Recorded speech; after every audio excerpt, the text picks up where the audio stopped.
창세기 13장 7절에서 13절까지입니다. 13장 7절에서 13절까지 읽겠습니다. 그러므로 아브라함의 가축의 목자와 롯의 가축의 목자가 서로 다투고 또 가나안 사람과 브리스 사람도 그 땅에 거주하였는지라. 아브라함이 롯에게 이르되 우리는 한 친족이라. 나나 너나 내 목자나 너의 목자나 너 서로 다투게 하지 말자. 내 앞에 온 땅이 있지 아니하냐. 나를 떠나가라. 내가 좌하면 나는 우하고 내가 우하면 나는 좌하리라. 이에 롯이 눈을 들어 요단 지역을 바라본즉 소알까지 온 땅에 물이 넉넉하니 여호와께서 소돔과 고모라를 멸하시기 전이었으므로 여호와의 동상 같고 애굽 땅과 같았더라. 그러므로 롯이 요단 온 지역을 택하고 동으로 옮기니 그들이 서로 떠난지라. 아브라함은 가나안 땅에 거주하였고 롯은 그 지역의 도시들에 머무르며 그 장막을 옮겨 소돔까지 이르렀더라. 소돔 사람은 여호와 앞에 악하며 큰 죄인이었더라. 아멘. 어떤 선택을 할 것인가? 기근으로 인해서 약속의 땅 가나안을 떠나서 애굽으로 내려가 믿음 없이 행동한 이 아브라함, 하나님께서 긍휼히 여기시고 애굽 왕 바로로부터 많은 재물을 얻게 하셨어.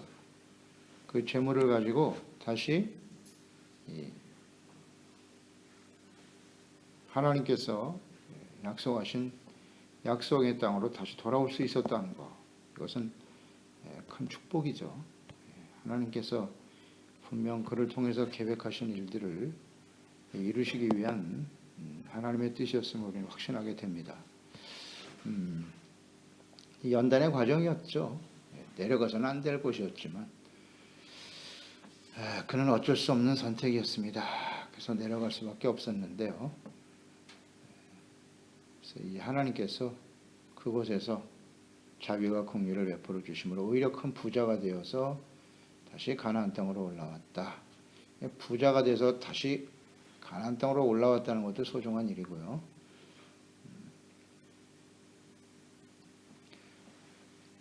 그러니까 문제는 그 재산이 많아지고 하니까 아들과 같은 롯과 아브라함이 갈등이 생겼다. 그래서 롯과 이별을 결심하는 아브라함을 볼 수 있습니다. 그러니까 이런 과정도 역시 하나님의 언약을 이루어가는 과정이다.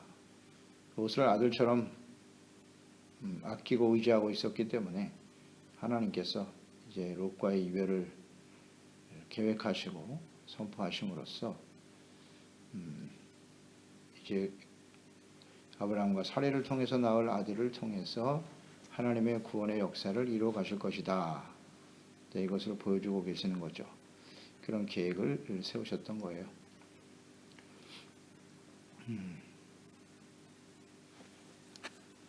7절에 8절에 보면 아브라함과 롯의 목자들이 서로 다투고 가나안 사람과 브리스 사람도 그곳에 함께 살았다. 장소가 일단 굉장히 좁았다. 협소하다는 의미도 있고요. 그리고 끊임없이 그의 목자들이 다투더라. 갈등을 일으키는 상황이 벌어졌기 때문에 이별을 결심할 수밖에 없었다. 그래서 8절에 아브라함이 롯에게 이르되 우리는 한 친족이다. 서로 다투게 하지 말자. 그래서 떠나가라 그랬어요. 나를 떠나가라. 내가 좌하면 나는 우할 것이고 이런 결단을 내리게 되죠. 하나님께서 그 마음속에 이런 결단을 하게 하시는 분명한 뜻을 가지고 계시죠. 그래서 이제 새로운 하나님의 언약의 말씀을 이루어 가려고 하시는 하나님의 뜻을 우리는 보게 됩니다. 이제 하나님의 마음이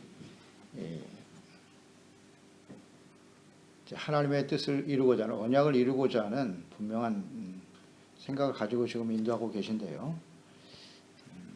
그러니까 롯과 아브라함에게 있어서 지금 이제 선택을 하게 하시는 거예요. 어떤 땅을 선택할 것인가 하는 그런 분명한 결정을 하도록 하시는 것인데, 롯에게 먼저 선택권을 주죠. 아들과 같은 롯에게 내가 어디를 선택하든지 그 넓은 땅으로 가고 좋은 땅으로 가고, 자기는 네가 좌하면 나는 우할 것이고 네가 우하면 나는 좌할 것이다 라는 결정을 하게 됩니다. 이런 과정을 통해서 롯은 자신의 재산과 삶의 유익을 위한 선택을 하게 되죠. 그 선택하는 모습을 보면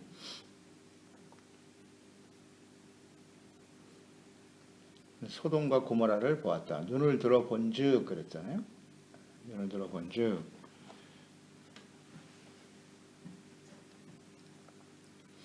요단 지역을 바라보았다.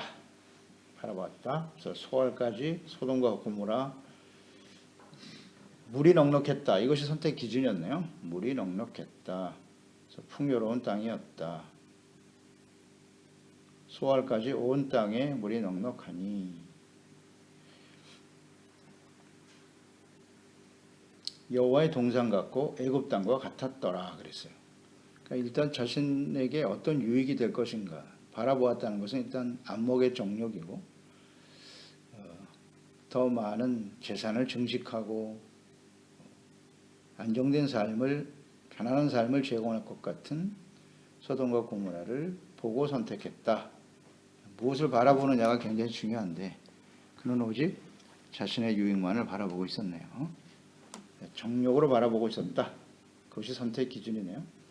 그러니까 여호와의 동산 같다 이런 표현.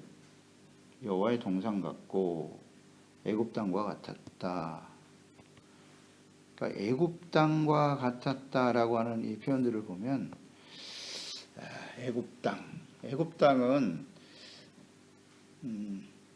아브라함과 롯에게 있어서 내려가서는 안 될 땅이었죠. 하지만 또 한편으로 보면 부자가 되어서 더 많은 재물을 가지고 돌아온 기회의 땅이기도 했단 말이죠. 더 많은 재산을 얻는 기회가 되었다. 그것을 보면서 소돔이 애굽 땅과 같았더라. 그러니까 더 많은 재산을 증식할 수 있는 기회로 보는 거죠. 그러나 영적으로 보면 애굽 땅은 아브라함이 내려가서는 안 될 곳이었죠. 그곳에서 아내 사라를 시집 보낼 수밖에 없는 연약한 모습을 보였고 믿음 없이 행동하는 이런 죄를 범한 곳이었기 때문에 그들에게 있어서 애굽 땅은 다시는 내려가서는 안 될 곳이에요. 그런데 애굽 땅과 같았더라. 오직 자신의 소유를 더욱더 증식할 수 있는 기회로만 생각했다. 이것이 이제 판단 기준이네요. 기준이었다. 그래서 계속 그곳으로 옮겨가서 결국 소돔에 이르게 되었다라는 것이죠. 그러니까 이 정욕을 가지고 선택했다. 모든 선택 기준이 오직 정욕이었다. 이것이 이제 문제가 되는 겁니다. 그러니까 끊임없이 이 정욕에 이끌려서 판단할 수밖에 없는 연약한 또 온전하지 못한 롯의 모습을 보게 됩니다. 특히 소돔과 같다라는 이런 모습을 보면 이 소돔이라고 하는 곳이 13절에 보면 그 사람들이 아주 악하다고 그러잖아요. 여호와 앞에 악하여 큰 죄인이었다. 그런 소돔 땅 자체가 풍요롭고 물이 넉넉하고 살기 좋다. 하나님이 지으신 모든 땅은 사실 다 아름답고 좋은 곳입니다. 그 지역 자체가 나쁘다는 건 아니에요. 그 선택이 잘못된 것은 아닌데 문제는 동기죠. 동기. 어떤 지역은 가서는 안 되고 뭐 그런 건 아니겠죠. 하나님이 다 지으신 땅이기 때문에. 문제는 동기가 대단히 이기적이고, 그러니까 여기서 아브라함이 배려를 했잖아요. 내가 좌하면 나는 우하겠고 네가 우하면 나는 좌하리라. 그러면 어떤 면에서 보면 롯은 아닙니다. 아브라함에게 먼저 선택권을 줬어야 되는 거죠. 제가 그 다음에 선택하겠습니다. 근데 그런 생각, 배려가 전혀 없죠. 그러니까 굉장히 이기적인 이기심, 그리고 자신의 유익과 정욕만을 가지고 선택했다. 근데 이것이 문제네요. 이것이 문제입니다. 그리고 그 땅에 환경적인 요건만 보지 말고 얼마나 나에게 더 많은 부와 재물을 쌓을 수 있는 기회의 땅이 될 것이냐, 이런 것이기보다는 그곳에 누가 사느냐, 어떤 사람이 사느냐, 이런 것들이 중요한데요. 여호와 앞에 악하며 큰 죄인이었더라. 이 사실을 여기 이렇게 밝히고 있는 것은 그 당시에 소돔 사람들이 굉장히 악했다라는 것을 다 알고 있었다는 거죠. 알고 있었다. 그러니까 롯도 역시 이것을 인식하고 있었을 텐데, 이런 것은 선택하는 일에 있어서 중요한 기준이 될 수는 없었다는 거죠. 그러니까 영적인 일엔 전혀 관심이 없는 거죠. 관심이 없어요. 그러니까 아브라함과 함께 롯이 있었는데 하나님이 가나안 땅을 너와 내 자손들에게 줄 것이다 라는 약속을 받았어요. 롯도 알고 있었겠지요. 근데 그는 약속의 땅, 하나님의 언약 이런 데 별로 관심이 없어요. 관심이 없고 오직 하나님의 약속보다는 자신의 유익만을 위해서 소돔과 고모라를 선택했다는 게 문제죠. 동기. 그렇습니다. 우리가 어떤 선택을 할 때 환경적인 요건이나 어떤 것이 나에게 유익이 될 것인가, 뭐 이런 생각을 하기도 하는데요. 언제나 우리는 하나님의 약속의 말씀, 언약의 말씀이 근거가 되어야 된다. 이것을 다시 한번 깨닫게 되죠. 눈앞에 보이는 이익을 위해서 어떻게 하면 나에게 더 많은 소유와 이익을 얻을 것인가, 뭐 이런 것이 판단의 기준이 되어진다면 결국 우리는 이렇게 롯과 같은 잘못 선택을 하게 될 것이고, 그 결과는 어떠한가를 또한 말씀을 통해서 우리가 깨닫게 되겠죠. 반드시 이런 일들이 벌어진다. 그러니까 이 창세기 말씀은 우리 모든 삶에 있어서, 사람들에게 있어서 가장 기초적인, 기본적인 진리를 그대로 담고 있는 거예요. 그러니까 우리는 매일매일 선택을 하면서 살잖아요. 선택을 하면서 오늘의 선택이 우리의 미래를 결정하는 것이고, 하루하루 선택하며 살아가야 하는데, 그 선택의 기준이 롯과 같이 되어서는 안 된다는 교훈을 주는 거예요.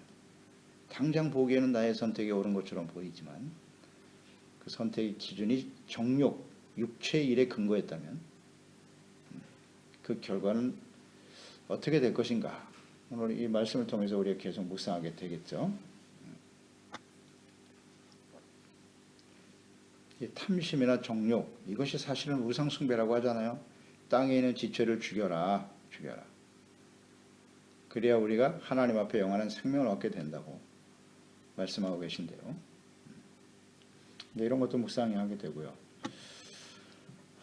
그리고 이 아브라함의 태도, 내가 선택하면 그것을 인정하겠다. 그러니까 이 아브라함의 태도를 보면 배려, 롯을 향한 배려이기도 하지만 온유한 태도죠. 온유한. 하나님의 모든 뜻에 모든 걸 맡기겠다는 거예요. 내가 어떤 선택을 하든지 유불리를 떠나서 이해관계를 떠나서 롯에게 배려하고 나머지 땅에 자기가 거하더라도 나는 그것을 하나님의 뜻으로 인정하고 하나님의 뜻대로 주님과 함께 살아가겠다라는 이런 결단이죠. 그러니까 하나님께 대한 믿음. 그러니까 사람이 어떤 선택을 할 때는 아브라함처럼 하기가 쉽지 않거든요. 조금이라도 나에게 유익이 되고 이런 선택을 하려고 하잖아요. 또 이 조카는 아들과 같은 위치에 있기 때문에 자신이 먼저 선택을 해도 그만이고, 근데 아브라함은 전혀 그렇지 않네요. 그러니까 이 아브라함의 모습을 보면 상당히 온유하다. 온유한 심령을 가지고 있죠. 그래서 마태복음 5장 5절 말씀, 온유한 자는 복이 있나니 땅을 기업으로 얻게 될 것이다. 이것은 묵상하게 돼요. 어떤 선택을 하든지 그것이 나에게 주어진 선택이요 길이라면 하나님이 뜻이 있을 것이다. 이렇게 하나님께 대한 절대적인 신뢰와 믿음. 하나님의 뜻으로 알고 순종하려고 하는 아브라함의 모습. 결국 하나님이 약속하신 가나안 땅을 얻게 되잖아요. 이 선택 굉장히 중요한데요. 그래서 12절에 아브라함은 가나안 땅에 거주하였고 그랬어요. 가나안 땅 결국 하나님이 주신 약속의 땅이잖아요. 그래서 이 약속의 땅을 스스로 선택한 게 아니죠. 하나님이 이 선택과 결정도 역시 하나님의 섭리 속에서 이루어진 것일 텐데 자신이 스스로 선택한 것이 아니지만 이렇게 가나안 땅에 거주하는 언약의 땅에 거주하게 되더라는 거예요. 이게 바로 온유함입니다. 온유함. 온유한 자에게 주신 하나님의 약속이에요. 그래서 우리에게 있어서 이 온유는 아주 중요합니다. 이 온유가 예수 그리스도의 마음이잖아요. 겸손과 온유. 이런 사람들에게 참된 쉼을 얻게 된다. 계속 다툼이 일어났었는데 온유한 마음으로 먼저 선택할 수 있게 하고 롯을 떠나가게 하니까 그 땅을 차지하고 참된 안식을 얻게 되었다. 되었다. 그러니까 온유한 마음이 다툼을 근본적으로 해결하는 아주 중요한 것임을 우리가 생각하게 돼요. 온유. 이런 걸 묵상하게 되고 그러니까 소돔과 고모라를 선택한 이 롯은 어떻게 될 것인가? 인간의 욕심과 자신의 이익을 위한 선택. 이것이 어떻게 보면 롯이 더 올바른 선택인 것처럼 보이지 않나요? 이 일로 인해서 이제 가나안 땅에 거주하는 아브라함의 후손과 그다음 소돔과 고모라를 선택한 롯. 여기서 이제 갈라지는 거예요. 민족이 쫙 갈라지는 거죠. 이 선택이 갈라져서 롯은 그래도 아브라함이 멸망당할 것을 천사로부터 전하여지게 되었고 롯을 위해서 기도하고 그 은혜로 겨우 목숨만 건졌죠. 이제 계속 묵상하게 되겠지만 그래서 롯의 후손들은 이제 모압과 암몬이 태어나죠. 딸들로 인해서 근친상간으로 난 모압과 암몬, 그게 롯의 후손들이에요. 그래서 결국은 아브라함과 그 후손 이스라엘과 끊임없이 대적의 관계가 되고 말잖아요. 이 한 번의 잘못된 선택이 인간적인 정욕에 근거한 선택이 하나님의 약속에서 벗어나더니 결국 하나님의 이 구원의 언약을 받은 하나님의 백성들과 원수가 되더라. 영원히 버려지는 이런 삶이 되고 말아요. 되고 맙니다. 참으로 안타까운 일이죠. 이 선택이 그 후손에게 어떤 영향을 미칠 것인가. 잘 몰랐겠죠. 이 당시에는. 근데 우리는 역사를 전체를 알잖아요. 이걸 왜 성경에 기록해 놓으셨겠어요? 이런 것들을 묵상해 보는 겁니다. 그래서 매 순간순간마다 우리는 선택하며 살아가는 사람들인데 어떤 선택을 할 것인가 매우 중요합니다. 그리고 결과는 이 말씀대로 돼요. 우리가 하나님의 사람들이기 때문에 롯도 하나님의 말씀을 들은 아브라함으로부터 하나님의 뜻을 전달받았을 거예요.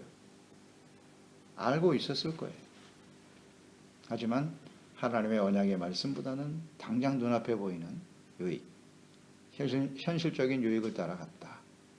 이것이 우리가 매일매일 삶에 부딪히는 그런 일들이 아니겠어요? 어떤 선택을 할 것인가?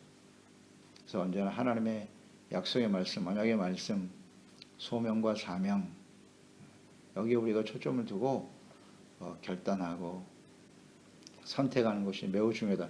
나 자신뿐만 아니라 우리 자녀들에게, 후손들에게 영향을 미칩니다. 그래서 이것을 우리가 잘 깨닫고 확신하면서 가르쳐야죠. 성경에 나타나는 이 진리는 모든 시대에 모든 사람들에게 적용되는 말씀이기 때문에 우리가 선택의 기준을 어떻게 할 것인가를 분명히 해야 한다. 그러니까 올 한 해도 우리가 이렇게 은혜 가운데 지내왔는데요. 새로운 날들 하나님이 주셨을 때 역시 그 선택의 기로에 서는 거예요. 주어진 이 한 해의 삶을, 나의 주어진 삶을 어떤 선택을 가지고 어떻게 만들어갈 것인가. 뭐 이렇게 어렵지 않아요. 예, 간단한 문제입니다. 하나님의 말씀을 선택하면 새로운 한 해가 이 하나님과 함께 동행하는 복된 삶이 될 것이고, 잘못된 선택을 하게 되면 롯의 후손들과 같은 그런 미래가 펼쳐질 수밖에 없겠죠. 기도하겠습니다. 하나님 아버지, 오늘도 주님께서 친히 말씀을 통해서 우리를 깨우쳐 주시고 또 바로잡아 주시고 인도해 주심을 참으로 감사드립니다. 선택의 중요성에 대해서 말씀하고 계시네요. 어떤 선택을 할 것이냐, 매우 중요한 문제죠. 이것이 우리의 미래를, 아니 영원한 삶을 결정하는 거죠. 오늘날까지 우리가 예수 그리스도를 알고 하나님을 알고 또 하나님의 진리의 말씀을 쫓아 주님을 바르게 섬기며 나아갈 수 있도록 인도해 주신 것을 감사합니다. 주여, 우리가 하나님의 자녀입니다. 또 하나님의 언약의 백성이 되었습니다.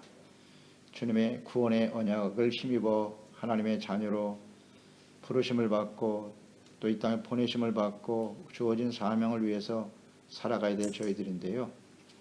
우리는 어떤 것을 선택할 것이냐, 고민할 일도 없습니다. 하나님의 말씀과 사명과 뜻을 이루어가는 일에 올바른 선택을 함으로써 주어진 우리의 날들 속에 하나님의 함께 하시고 주님의 뜻을 이루고 하나님의 구원의 역사를 계승해가는 우리 소중한 지체들, 가족들, 자녀들이 되게 해주세요. 예수님의 이름으로 기도드리옵나이다.